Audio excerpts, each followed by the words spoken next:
Olá, bom dia, lindões e lindonas. Hoje iremos falar sobre o tema racionalismo na Idade Média.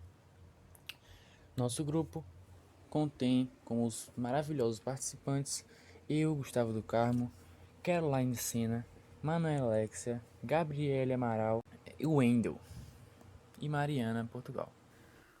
O que é racionalismo? Basicamente, o racionalismo é o conhecimento que surge direto da razão. Um dos princípios desse conhecimento é a certeza através da demonstração. Assim, o raciocínio lógico seria construído através da dedução de ideias, tal como o conhecimento de matemática, por exemplo. Essa corrente surgiu como doutrina no século I a.C., para enfatizar que tudo que é existente é decorrente de uma causa. Os principais filósofos desse movimento foram René Descartes, Kant, Spinoza e Leibniz. Na primeira etapa da Idade Média, a Igreja Católica Apostólica Romana dominava tudo junto com o Estado, Igreja e Estado unido, num casamento que parecia indissolúvel. Toda a conjuntura política, econômica, social, cultural e religiosa era profundamente marcada pela influência da Igreja. Portanto, não é de se admirar que a visão de mundo das pessoas fosse aquela pregada dos púlpitos das igrejas, catedrais e basílicas. No entanto, no campo do conhecimento, na segunda etapa da Idade Média, se caracteriza pela escolástica, a filosofia cristã da Idade Média, da Alta Idade Média, entre os séculos 9 a 14, em distinção à patrística da Baixa Idade Média. Bom dia, meu nome é Gustavo, eu vou falar sobre a escolástica. A escolástica aconteceu na Idade Média, entre os séculos 9 e 13 d.C. Ela estava situada em um período onde a igreja ela tinha forte poder sobre a Europa, junto com o Estado. O termo escolástica vem de escola, claramente. Em latim, que é escolásticos, designava os professores de artes liberais, depois do de filosofia ou teologia. Na escolástica havia dois métodos de ensino, que era o lectio e o disputatio. O lectio ele liberava uma aula expositiva, ou seja, uma aula que apresentava textos e tal. E o disputatio ele liberava um seminário, uma discussão. A única coisa que os intelectuais, pensadores escolásticos queriam era defender a fé com argumentos racionais, já que para eles Deus deu os dois dons, né, que é a fé e a razão.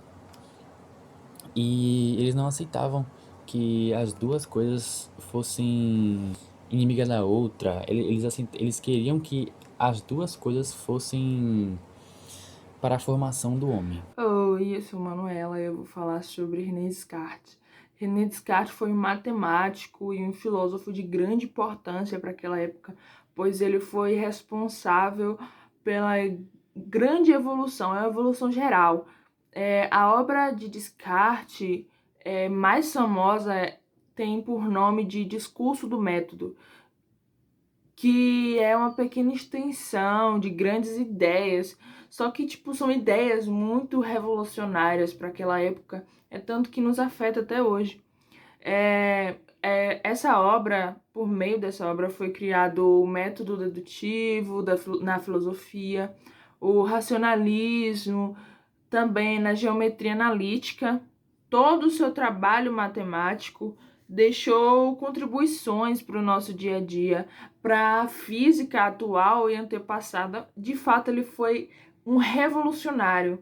Ele foi muito importante para aquela época, porque ele tinha ideias muito avançadas para o tempo dele. Então, por isso que René Descartes foi e continuará sendo um filósofo e um matemático de grande importância. Bom dia, meu nome é Wendel Bonfim e eu vou falar sobre Leibniz. Leibniz foi matemático, físico e filósofo, e famoso por ser um dos criadores do cálculo infinitesimal. Concordava muito com René Descartes sobre o racionalismo, que algumas ideias e princípios existem em nós e são percebidos pelos sentidos, mas não provém deles. Como, por exemplo, os conhecimentos inatos. Ele citava o conceito da geometria, da lógica e aritmética.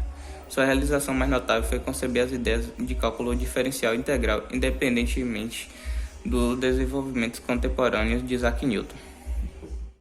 Baruch Spinoza foi um filósofo racionalista holandês, um dos mais importantes da filosofia moderna. Além de seu racionalismo religioso radical, Spinoza defendeu o liberalismo político. Nascido em Amsterdã, na Holanda, em 24 de novembro de 1632, Baruch Spinoza, ou Benedito Spinoza, era descendente de judeus de origem portuguesa. Seu pai, um comerciante bem-sucedido chamado Michael, tentou que o filho ocupasse a mesma posição no comércio. No entanto, desde pequeno, Spinoza demonstrou grande interesse pelos estudos. Aprofundou suas pesquisas nas áreas de teologia, línguas, filosofia e política.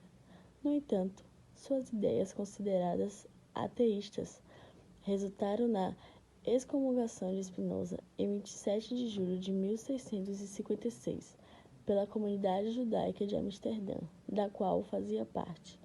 Faleceu em Haia, com 44 anos, em 21 de fevereiro de 1677, vítima de tuberculose. Suas principais obras foram Princípios da Filosofia de Descartes, 1663, Tratado Teológico Político, 1670, Tratado da Correção do Intelecto, 1677, Ética, 1676. Tenho evitado cuidadosamente rir-me dos atos humanos ou desprezá-los. O que tenho feito é tratar de compreendê-los.